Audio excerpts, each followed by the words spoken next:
Hi everybody and welcome to Des and Lauren. This morning we're going to be speaking about money, well more specifically South Africans' finances. Well, we're going to be talking about a group of people that are the top 1% earners in the country, and that's not the most important part.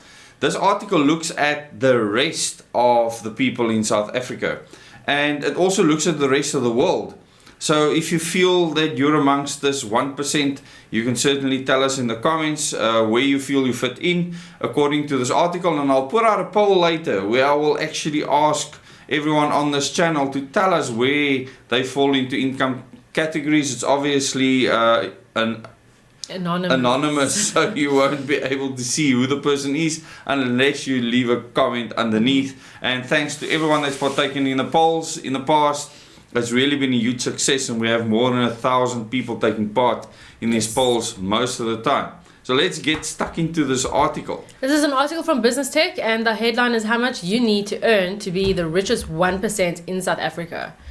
Despite those that earn the average salary in South Africa already being among the top 12% of income earners nationwide, you need to make almost 6 times more to join the top 1% of the wealthiest South Africans. So 6 times more than the average income earner. Yes. To be in the top 1%. So we'll tell you what that is now in the next paragraph. I'd love to know. And the average income earner is only in at what, 12%? Yes. I'd love to know if you're in that bracket, average 1%. Let us know in the comments. According to Stats SA latest data, the average formally employed non-agricultural worker earns 25,304 Rand per month in South Africa. So that puts you in the 12%. The 12%. Wow. And what does that mean? That means 88% of the population is poorer than you if you earn 25,304 Rand or more. So where do you fit in? Are you poorer than average? Are you average? Are you 1%? We'll cover the amount of 1%. But I think it's important to note 88% are poorer than the average South Africans. Earning less than 25,000 a month. That is unsustainable levels of poverty, and not all of it will fall under the strict definition of poverty. But we all know that the cost of living is just impossible to meet for most people, and everyone has to do something to try and survive till the end of the month. Well, I think if you are self-reliant and your house is paid for, your car is paid for, 25,000 Rand a month is a lot of money for an individual. Certainly, I mean, I could live off of that very comfortably.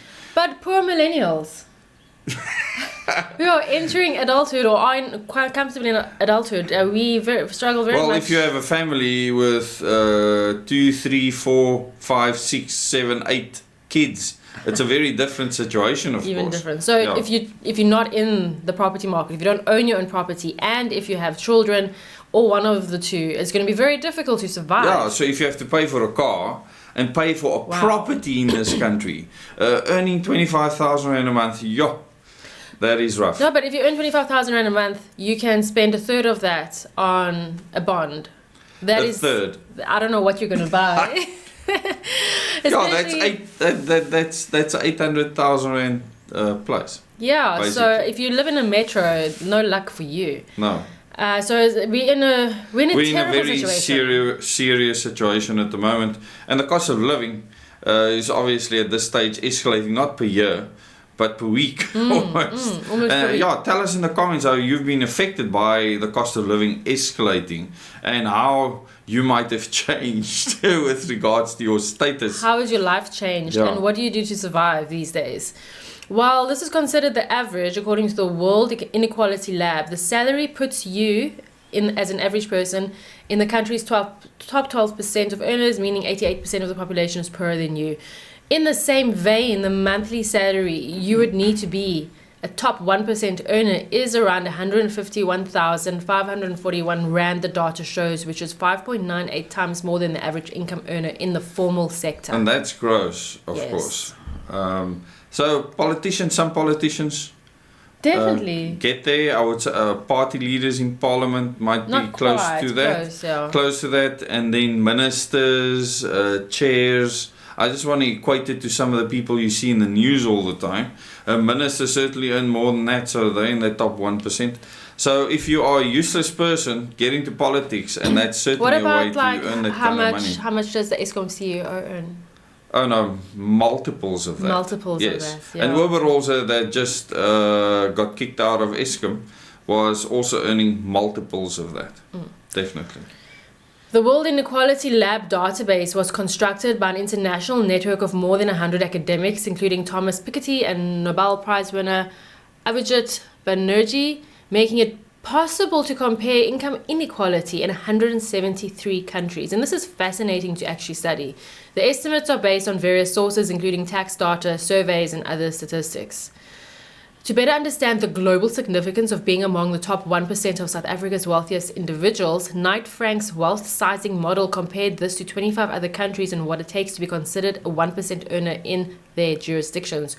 So even the 1% in South Africa, are very poor compared to the rest of the world. We are very poor, and we'll explain just now how poor the 1% in South Africa is compared to the rest of the world. And 1% in South Africa is 600,000 people. It's a lot of people that so it's 600,000 people earning 150,000 a month. Yes, and paying a lot of tax. Yeah, net. I think it might be families, like husband and wife together. I don't know how they actually compiled this. So, yeah. I think they mean individual salaries. According to the report, in annual terms, you need to earn $109,000 or 2.06 million rand to join the top 1% of the wealthiest South Africans. Roughly similar to the estimate of the World Inequality Lab simulator. So that's per annum. Just remember the rest of the numbers now are per annum. Yes. Earlier we were talking per month, now we're talking per annum. In contrast, Monaco's entry point in the wealthiest nation in comparison Monaco is 234.05 million rand. And it's over 113 more than South Africa's. So that is probably one of the richest 1% lot in the world, Monaco. So we are here at 2 million, they're 234, so they're like 100 times, over 100 times. 113 times more than us, It's a lot. Switzerland and Australia have the next highest entry points after Monaco, requiring a net worth of $6.6 million or 124.6 million rand and 103.8 million rand respectively. In the United States, 97.7 million rand will get you over the threshold to fall into the country's wealthiest 1% of people. Now, this is fascinating because in the US, they have over 300 million people. Huge population. So it's a much bigger population than South Africa. So in the US, there's like over 3 million people that earn that ridiculous amount of money. That's not what the South Africans earn. That's 97.7 million a year, or $5.1 million a year in the United States. So that's a lot of people, over 3 million people earning that kind of income. It's a lot of money, but it's also a lot of tax going to government. Yes, obviously. This means the average South African would have to work for 843 years to be accepted into Monaco's top 1%. 449 years to be in Switzerland's top 1%, and 374 years to be among the USA's wealthiest 1%. And there's a nice table in this article, and you'll get a link in the description as well as the first comment. You'll get a link to this article. Go and look at that table that shows you the disparity in the world. It's huge. Not all sunshine and rainbows among the top 1% in South Africa. While being among the top 1% of income earners may seem like a great place to be, earning such a wage means the government often targets you as a source of revenue, which remains the case in South Africa recently. And in South Africa at the moment, we are overburdened with regards to tax. Yes. And it's not always a good thing to go after the people that generate business within a country or put money into the economy, the people that can buy the more expensive things. And to me, an open market is super important. And socialist mindsets does no good to the country. And the first three parties, the top three parties in the country, all have socialist tendencies, which is usually problematic because the big discussion here is the 88% of people. And the solution that Lauren has come up with considers everyone. Everyone can benefit from that and improve their lives, those that are willing. Because if you're not willing, you're going to really suffer in the future world. Definitely, but I also think, in the current system, as broken and dysfunctional as it is, that aside, if all this tax was being used to uplift those in poverty, then I think everyone would feel a lot better about paying tax, knowing that it's going towards something good. Absolutely, and this doesn't mean handouts, the way the government is doing now. Taking from one and giving to the other, that's theft, in my opinion. I don't know what else to call it. To teach people to be different and provide the opportunities, the space, the land, and all of those things that you need to actually create wealth, not necessarily money, but wealth in being able to build things, work, manufacture, etc. Those needs to be enabled. And that is the duty of a government, isn't it? The heart of the problem goes back to Agenda 21 that has infiltrated local governments via the Integrated Development Plan.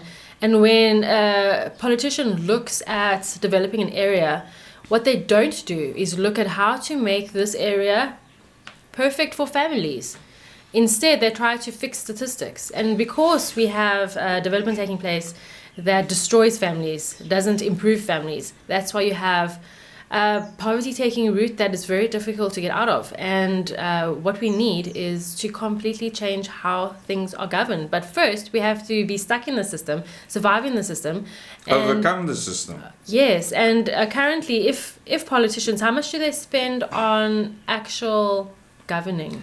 Very little. Is it like it's their salaries take up literally 60%, almost 60% of every tax rand. And then they pay debt back, and then what's left to actually 20% left. 20% of all our tax, whatever tax you pay, 20% of that is used for governance. That's not sustainable. It's not so sustainable. It's impossible to do that. But something interesting just popped into my mind. Thinking about Agenda 21 and Agenda 2030, it does not consider that there are the 88% in the world left. It only considers the 12% and the 1%. Ooh, I feel like we need some horror movie music. So yes, so we need to look at this and actually look at how it claims to be looking after those people. But if you actually look in reality, it is setting up a society where those people do not feature. So what will happen to them? One would hope best case scenario absorbed into the system they're proposing. Yeah, well, we lived for a very long period of time of less than 25,000 rand a month. In fact, half of that was our expenses in a month, where we literally, that was our food and everything else. We had no other expenses that we paid. And so it is certainly possible. We've definitely lived under those conditions without any real difficulty, except for possibilities of what you can do. Yes.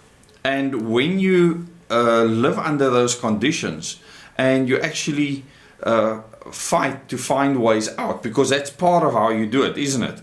You actually cut down on what you did before. You sell what you don't need, which is something that we've actually done in the past, and then started building something completely new from scratch. You put in all that effort and eventually that pays off. There's many people that aren't given those opportunities. Yes. That is the crux, and this is why we got involved in what is happening in the country. This is what caused our, I suppose, political awakening. Is very concerned. Just being aware of the level of suffering people go through. Absolutely. Especially the poorest of the poor, completely vulnerable to absolutely anything that comes their way. And government's doing nothing about it.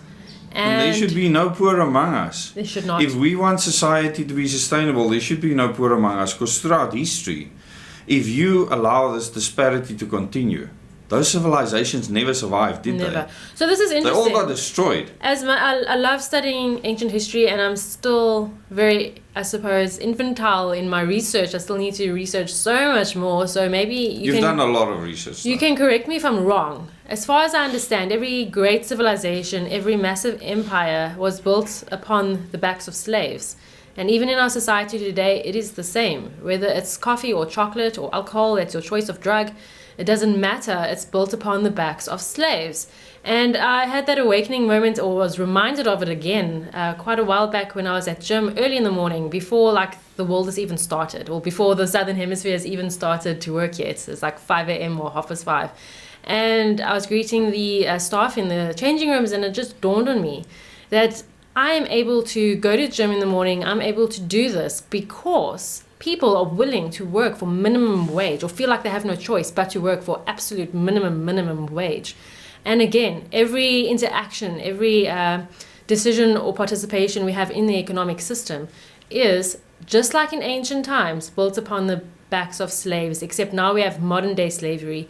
And it looks a little bit different, but it's pretty much the same thing. So moving forward with Omega, with a vision that I have for South Africa, is building an advanced civilization where that does not exist, where we are advanced without the need to enslave people. And that is what you say, no poor among us. Yes, it's about giving opportunity to those that are willing to put in the effort. So in the ideal world, and it's going to probably take a while to get there because human beings have to change, there shouldn't be tax. People should willingly impart of their wealth to help those that need help. And sometimes that help won't be material. Sometimes that help will be emotional, spiritual, or mental. It'll be giving advice. It'll be coaching. It'll be mentoring. And people could see that as a dystopian impossibility, or creating some perfect society that is imperfect, because it's not possible for human beings to be like that. We should still strive towards it. And this is important. And a lot of people say, oh, but the world's going to come to an end soon, and all sorts of other things. And I say to them, be a part of the solution for what you can make a difference in right now, in your life and in other people's lives. If it means giving a smile to someone, greeting them, just acknowledging a person as a human being, calling them by their name. There's so many things you can do to uplift society. Yes, and unfortunately in the systems we are now, it's too difficult to be compassionate or to be generous. I'm sure more people would be more generous if people were not being taxed to death, those that Absolutely. are actually earning within the tax bracket. I believe that people will donate to NGOs and organizations or individuals that are willing to help other people. I think you do get a more generous society, and all these socialist governments do is they want everything for themselves. They make more people poorer over time. And they say to the people, but we're taking this money for you. Your capital gains tax that you have to give when you're selling your extra or additional property, that capital gains, but we're doing that for the people. We're going to give it to the people. Do you see that money? It doesn't. No. Well, this is what happens. Communist or socialist-minded government will, those that can leave, will leave. Absolutely. Those that can't leave will just get poorer and poorer over time, even Until it in the collapses. 1%. It has to collapse. It Always. cannot sustain itself. It's a pathetic backwards mindset that needs to change. And any person with a socialist mindset or communist mindset cannot be in a sophisticated society where civility becomes better and better Advances, and better, yeah. and advances to the point where there is no poor among us.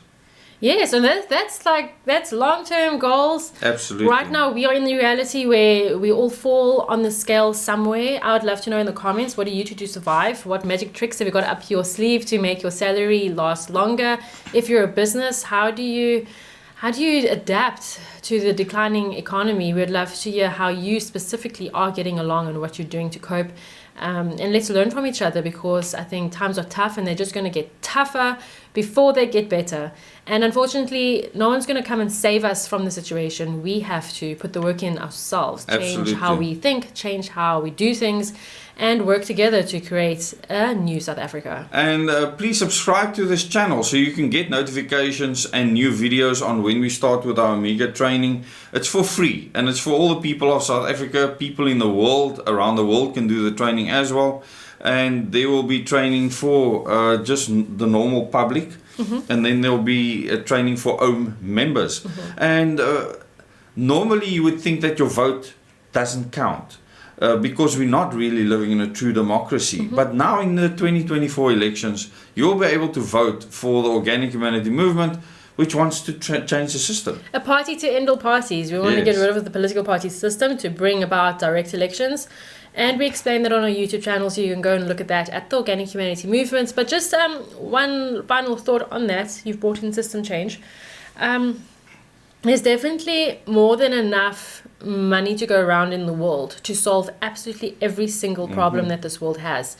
It's not money that's going to fix problems. No. And even here in South Africa, money is not going to be the answer to our prayers. And that means someone can't come and save you. Some organization's not going to come and sweep your feet. Overseas loans and whatnot. No. What's going to change this country and put it on a positive trajectory is our own actions. No amount of money can fix what's gone wrong in South Africa. We need the efforts of people. And you need knowledge first. You need to know what to do. We will give you that information. It's not going to cost you a cent. And we encourage you to actually join us. Omega, it doesn't cost money to join or anything like that. It's not an organization you join, it's a movement on the ground. For us to change the status quo in the world, and especially in this country. And hopefully people around the world will become a part of that effort to just change how they live their daily lives. Self-reliance, the things they need to survive. Yeah, so we're not a victim of statistics like this that we've just read in this article. Absolutely. We can overcome. Looking forward to reading all your comments. Please remember to like and share and subscribe, especially if you like this type of content. Let us know. Do you find this kind of content relevant to your life? Does it help you in any way? We'd love to know. And then, make sure the notification icon is clicked so you can get notifications for future videos. We're going to cover a very interesting article that kind of ties into this one. It's actually something we both read on Twitter, and it's about bloated governments and bloated organizations and bloated companies and why that happens. And when you tie that in with this mindset and this situation we have in South Africa with our finances, it's going to make a lot of things make a lot of sense. And I'll be putting out a poll. We'll put out a poll on this channel, and thanks to everyone that's participated in the polls up until now. We get over 1,000 people participating in these polls about the income brackets that you fall into. It'll be anonymous, as we've said before, so no one will know who you are unless you comment underneath, so look out for that And I poll. think comment as an individual, not as a family.